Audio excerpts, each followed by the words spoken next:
The Princess and the Pea Story.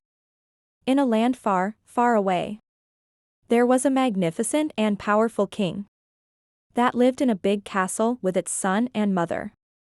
The prince was very smart, polite, and well-dressed.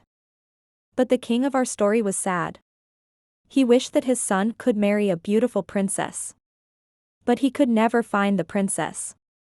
Of course, in the kingdom of the king there lived very beautiful and well-dressed girls, who all claimed to be princesses. The prince searched a lot on his father's orders and met and talked with all the maidens.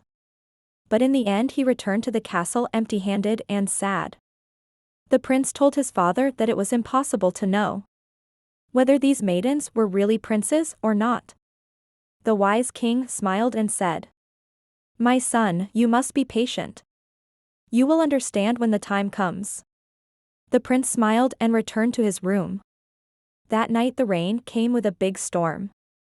The thunder began to blow with a great noise, and the rain began to pour with a sound like the hooves of thousands of horses charging into the battlefield. Suddenly there was a sound at the castle door. Someone was behind the castle door. The king put on his cloak and opened the door. Behind the door was a young lady who was standing wet and cold. The young girl said, "I am a real princess. I need dry clothes and a place to sleep. Can I stay in your castle for tonight?" The king allowed and invited them inside the castle. The king told the queen mother that the maiden said she was a real princess. The queen mother said nothing. And he thought to herself, "We will soon find out if she is a real princess or not." Then he gave the girl a clean and dry dress and said to her, "Wear this dress and I will prepare your bedroom." The queen mother began to prepare the bedchamber, but in a very strange way. First, he removed the quilt, sheets, and mattress from the bed. Then she put a pea seed on the bed. And after that she put 20 layers of mats on the peas. And placed a quilt between the mats. After that he threw the sheets and quilt on the bed and told the princess that your bed is ready. The height of the bed, with its 20 mattresses and quilts, was so high that the princess had to climb a ladder to get on it and sleep. The prince went to the top of the bed. She pulled the quilt over herself. She blew out the candle and slept.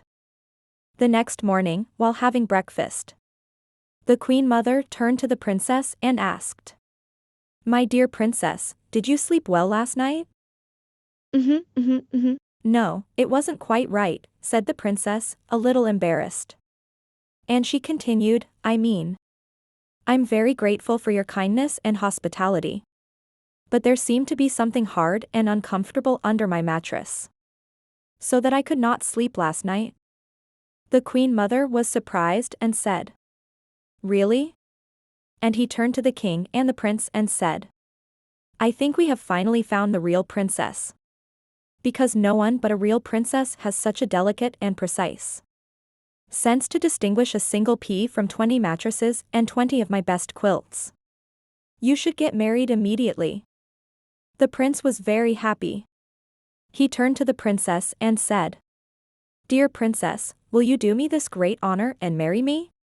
The princess was very embarrassed and blushed. He waited a few moments for the morsel in his mouth to go down his throat. Then he said, "I have a condition." The prince said, "I accept whatever it is." The princess smiled and said to the prince, "Do you promise me that from now on every pea that enters the castle will be for eating and not for sleeping?" The prince blushed with embarrassment and looked at her and said with a smile, "Of course, I promise."